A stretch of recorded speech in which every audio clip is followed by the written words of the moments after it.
All right, just to continue, um, these are again some of the barriers to spiritual care. You may have a lack of an awareness of spirituality in general, lack of awareness of your own spiritual beliefs system. Um, in other words, not know your own feelings about things and how you feel about some of these things. Um, you may have vast differences in spirituality between you and your patient that may somehow interfere with spiritual care to the patient. You may fear that your knowledge base is insufficient, and that's very common for many nurses. So, educating yourself on those specifics is very important, and to be very open about that with patients and other people that you find who will share information about their faith is very important. I was on a long plane ride one time with a girl who was of the Islam faith, and I'm certain she probably didn't think at all that she would be sharing a whole lot of information, but I talked with her a little bit and found out a little bit about where she was from and why she was traveling. And the more we talked, the more she opened up about her background. And in an hour plane ride, I kid you not, I learned more about Islamic faith than I could have from anybody else. And I value that information that she shared. And I've since went back to some additional nurses that I know that have that as their background, and have validated some of what I learned, and that has really helped me, have a much better understanding of how and what ways I would care for a patient, and what kinds of things I would need to really be asking them, or seeing if they needed special needs. Not just in general, but really, trying to find ways that I could bridge that gap for their care if they needed and wanted spiritual care. And so many people fear where spiritual discussions will lead.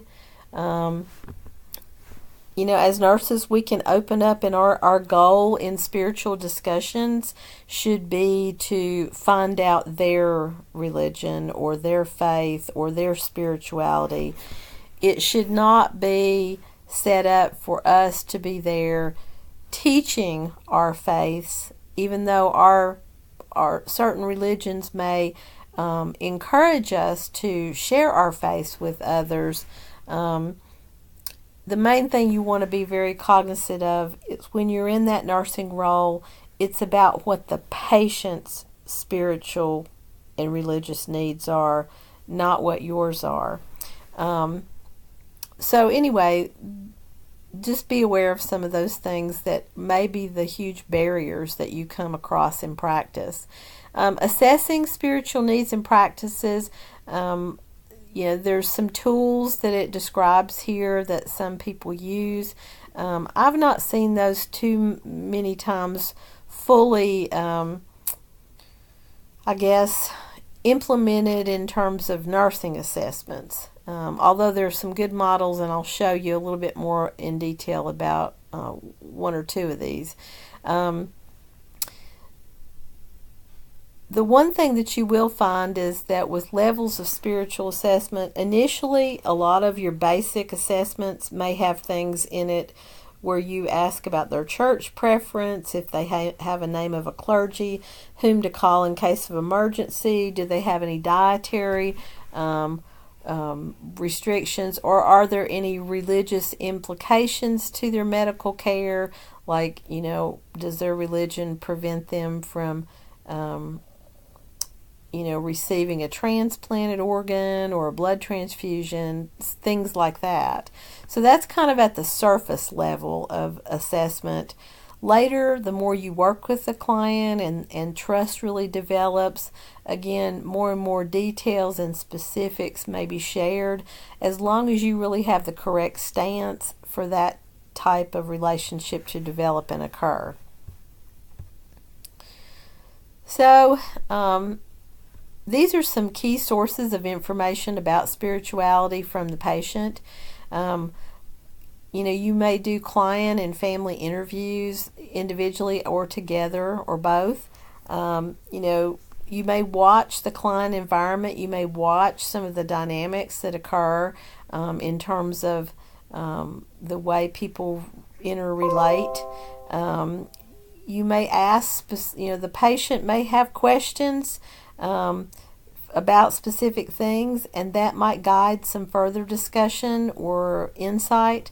And then there's some nonverbal communication that may tell you, whether they're handling things that you're doing with them well, or they're having a spiritual crisis. You may notice that there's something going on that gives you the idea that, are they tearful or crying, or are they praying, or are they doing different things that would give you an idea that there's a need that's not being met. When in doubt, if you don't really have all the information, the best thing to do is to consider when to consult other resources, such as the hospital chaplain. It's not to mean that the hospital chaplain comes in there and prays with them, but they're a great source if you have a specific religious practice or spirituality that's focused around a particular religion. They can give you guidelines and information for you to review to kind of maybe be the beginning thing to do some of these interviews with the family. These are some NANDA nursing diagnoses that are related to spirituality, just a huge list of them, so that if you're seeing issues with that, those are some of the diagnoses that you can use. In terms of just standardized outcomes, look and see what those are. And then again, there's standardized interventions as well.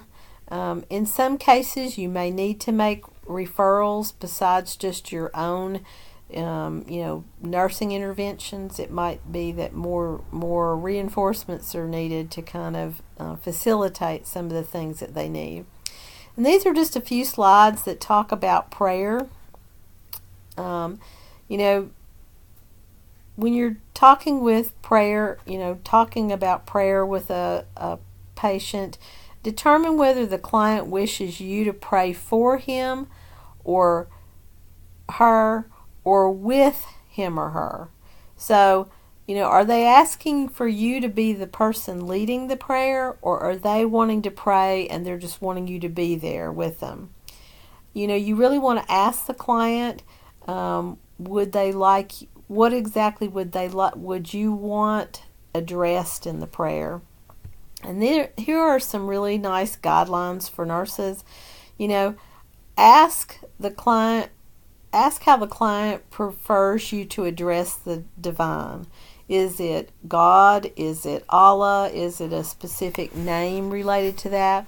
Ask them if there's any rituals or religious items that are needed before the prayer. You as an individual need to always feel free to pray or not pray. If you don't feel comfortable, but you think you can find someone who does feel comfortable to assist with that, then don't hesitate to, exercise your own beliefs about praying. And find someone who can be that person if that's not you. Don't be compulsive about praying, and don't be compulsive about avoiding prayer. It's usually best to kind of have an open mind and try to kind of go with what the client needs assistance with, as long as it doesn't breach your own beliefs or impede you in some way. Know that there are appropriate times and places for prayer. Sometimes prayer may, within specific religious groups, need to be just their own family system for that, and nursing may be a standby. They may not be expected or even wanted to participate. When a client asks you for prayer, know how to reply, but ask for more detail about the request. Focus the prayer around what that client's request is. Know that no prayers that are realistic. So, you don't want to really focus the client on asking for things in prayer that are definitely not attainable. If composing a prayer is difficult, it talks about how to use existing prayers from somebody's specific religious text as a guide, and you can ask them for some more detail on that. And it's always good to include a request for divine help involving the healthcare team, to make us better at doing what we can do for the patient. And always thank the client for being asked to participate in prayer, even if it's not something that you can facilitate. Always be mindful of thanking them that they thought of you to assist them, and discuss your own reasons and find them someone who can help them if you're not willing to. Question 3. Would this statement by the nurse be correct? We should pray to God that your cancer goes into remission. And the answer is no.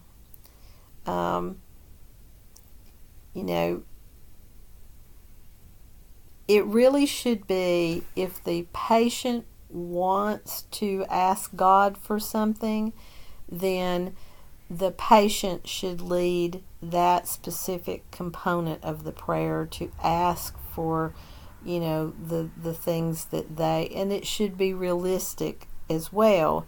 So, trying to focus the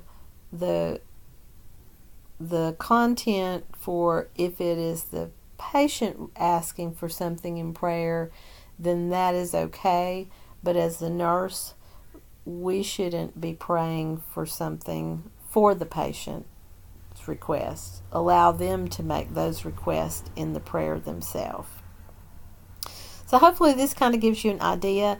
Please look through the other information that I've provided you kind of as a guide, and go back and really look at the specific religions that are listed and make you a little quick study guide. I will, in our study guide for the test, give you some bullets as to anything specific to certain religions if you need that. Thanks.